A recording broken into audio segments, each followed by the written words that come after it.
నమస్తే, welcome to Andhraprabha. నేను విద్య. Arthritis అనేది మనం ఈ మధ్య కాలంలో ఎక్కువగా వినిపిస్తున్న మాట.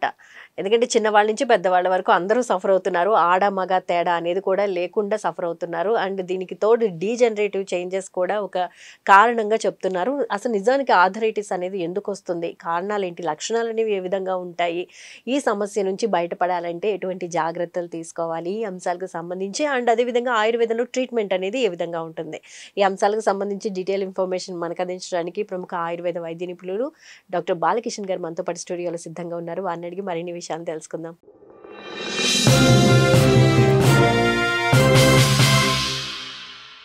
బాలకిషన్ గారు నమస్కారం అండి. Welcome to Andhraprabha. బాలకిషన్ గారు, ఆర్థరైటిస్ గురించి క్లియర్ కట్గా చక్కగా ఎక్స్ప్లెయిన్ చేసేయండి. ఎందుకంటే ఆ డీజనరేటివ్ చేంజెస్ అంటున్నారు, లేకపోతే కొంచెం దూరం నడవంగానే నొప్పులు అంటున్నారు.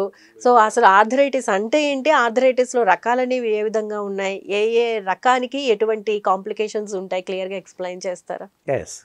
చాలా మంచి ప్రశ్న sir. Arthritis, rheumatoid arthritis, arthritis రకరకాలుగా ఉన్నాయి. దాన్నే మామూలుగా మళ్ళీ మామూలు వాడుక భాషలో కీళ్ళవాతం అని చెప్పేసి అంటూ ఉంటాము.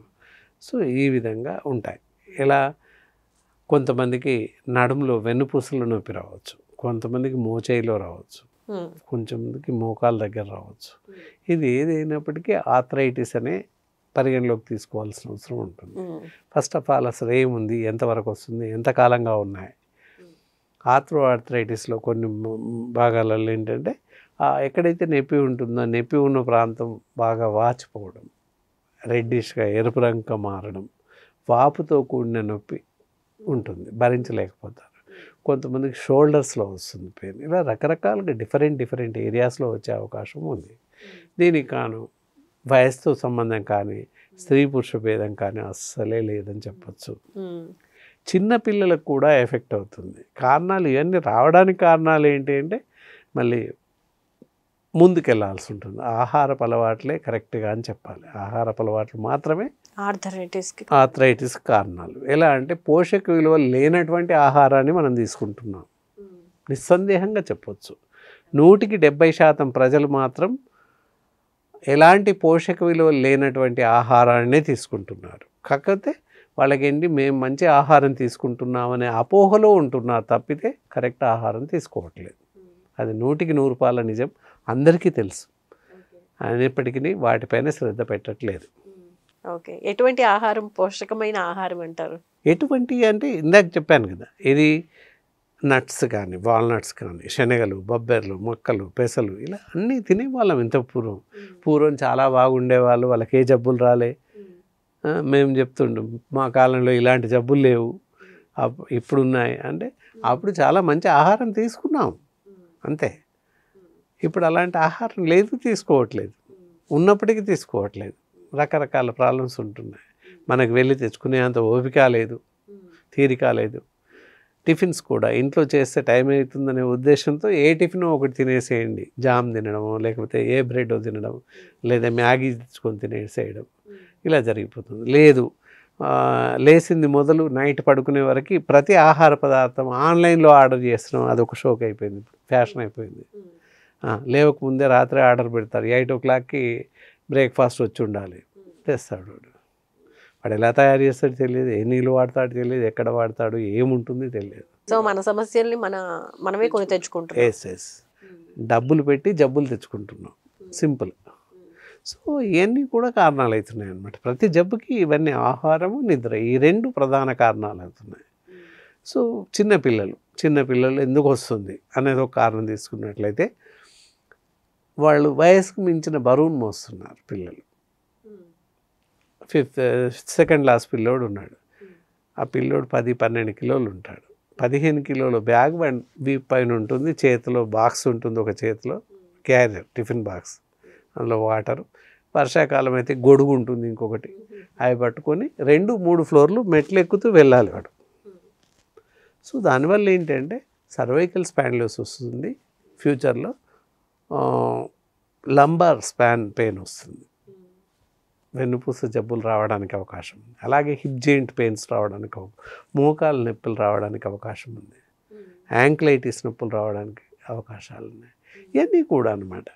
ఇప్పుడు ఇంత కూలంకషంగా ఆలోచిస్తున్నారు కానీ డాక్టర్ గారు, మా చిన్నప్పుడు మేము కూడా బ్యాగులు వేసుకొని ఇంకా ఎక్కువ దూరం నడిచేవాళ్ళం. ఒక 2-3 కిలోమీటర్లు, 4-5 కిలోమీటర్లు నడిచేవాళ్ళం. ఫ్లాట్గా నడవడం డిఫరెంట్, మెట్లు ఎక్కడం దిగడం అనేది దట్ ఈస్ ద ప్రాబ్లమాటిక్స్ అనమాట. అంతకు మేము వెళ్ళేవాళ్ళం 2 కిలోమీటర్స్ నడిచి వెళ్ళేవాడిని నేను స్కూల్కి అప్ టు 10th క్లాస్ వరకు. ఆయన 3 కిలోమీటర్స్ మార్నింగ్ 8 o'clockకి బయలుదేరితే 9 ప్రేయర్ కన్నా ముందు ఉండేవాళ్ళం. మళ్ళీ ఈవినింగ్ స్కూల్ అయ్యాక ఇంటికి వచ్చేవాళ్ళం. నడుస్తూనే వచ్చేవాళ్ళం, నడుస్తూనే వెళ్ళేవాళ్ళం. This no problem at all.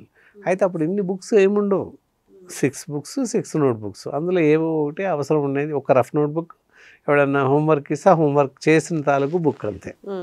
ఇప్పుడు అలా లేదు, హోంవర్క్ వేరే, క్లాస్ వర్క్ వేరే.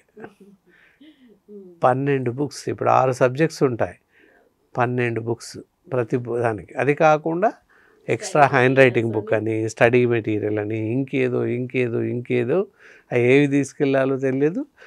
5th క్లాస్ పిల్లోడికి ఈ మాత్రం బ్యాగ్ ఉంటుంది, వాడు మోయలేని బుక్స్. ఫ్లాట్గా నడిచేదానికన్నా స్టెప్స్ ఎక్కి దిగటం అనేది ఇంపార్టెంట్. ఎక్కువ బరువు పడుతుంది, మోకాలు అన్ని ఎముకల పైన బరువు పడుతుంది. అందువల్ల ఏంటంటే ఎముకలు త్వరితగతిన వాటి లైఫ్ తగ్గిపోతుంది. లైఫ్ స్టైల్ ఏమవుతుంది, ఇప్పుడు 40-45 ఏళ్ళ పిల్లోడికి, 45 ఏళ్ళ వయసు ఉన్న వాళ్ళకి, 40 ఏళ్ళ వయసు ఉన్న వాళ్ళకి మోకాళ్ళ నొప్పులు ఎక్కువగా రావడం, అరిగిపోవడం, సర్జరీకి వెళ్ళాలని చెప్పడం జరుగుతుంది అంత చిన్న వయసులో. అది ఇవన్నీ కూడా కారణాలు కదా. There is not having any hygienic, అంటే పొటెన్సీ ఉన్నటువంటి ఫుడ్ తినట్లేదు, శక్తి ఉన్నటువంటి ఆహారం తీసుకోవట్లేదు, అలాగే సరైనటువంటి నిద్ర ఉండట్లేదు. నిద్రతో ఎలాంటి సమస్యలు వస్తే ఆఫ్టర్ ఆల్ నిద్ర అని అనొచ్చు. నిద్ర పోకపోతే మనం తీసుకున్నటువంటి ఆహారం జీర్ణం కాదు. ప్రధాన సమస్య అదే. అక్కడ నిద్రలో ఎన్నో రకాల జబ్బులు నయమవుతాయి. సో సఫిషియెంట్ నిద్ర మాత్రం కంపల్సరీ. ప్రతి మనిషికి 8 గంటల నిద్ర కావాలి. అలా అంటే ఏం చేస్తారు వీళ్ళు, 12 గంటలకు పడుకొని 11 గంటలకు లేస్తారు, 10 గంటలు నిద్రపోయానని చెప్తారు. అది అసంబద్ధమైనటువంటి నిద్ర అంటారు దాన్ని. దానివల్ల కూడా చాలా రకాల అనారోగ్య సమస్యలు తలెత్తే అవకాశం. అప్పుడేమొస్తాయి, ఇంటెస్టైనల్ పాలిప్స్ అంటే జీర్ణాశయ క్యాన్సర్ రావడానికి అవకాశం ఉంది నిద్ర లేమి వల్ల. చాలా జరుగుతున్నాయి, చూస్తున్నాయి. సో సఫిషియెంట్ నిద్ర ఉండేలా చూసుకోవాలి, ఇన్ టైంలో నిద్రపోయేలా చూసుకోవాలి. What is what in time. దాని టైం, నిద్రా వేళలు ఉంటాయి, ఆహారం వేళలు ఉంటాయి. ఆ వేళల్ని మనం పాటించాలి తప్పకుండా. ఆహారము నిద్ర సమాంతరంగా ఉండేలాగా చూసుకోవాలి ఎప్పుడు కూడా. అవి సరిగ్గా ఉంటే వేరే జబ్బులు ఏవి రావు. ఇవే కాదు, ఏ జబ్బులు రావు. కొంతవరకు అవి కాపాడుతుంది, నిద్ర ఆహారం రెండు కాపాడుతుంది. ఓకే. ఆయుర్వేద పరంగా ఆర్థరైటిస్ని ఎలా అభివర్ణిస్తారండి? అంటే వాత పిత్త కఫకు సంబంధించిన దాంట్లో వాతానికి సంబంధించిందిగా అభివర్ణిస్తారు కదా. వాతానికి సంబంధించిందిగానే పరిగణిస్తాం. ఆమవాతం అని, కీళ్ళవాతం అని ఇలా ఉంటాయి అన్నమాట. దాన్ని ఆ విధంగానే అభివర్ణిస్తాం. వాత నొప్పులు కీళ్ళవాతం అని చెప్తూ ఉంటాం ఆయుర్వేదంలో. ఈ ఓవర్ వెయిట్ ఉన్న వాళ్ళకి కూడా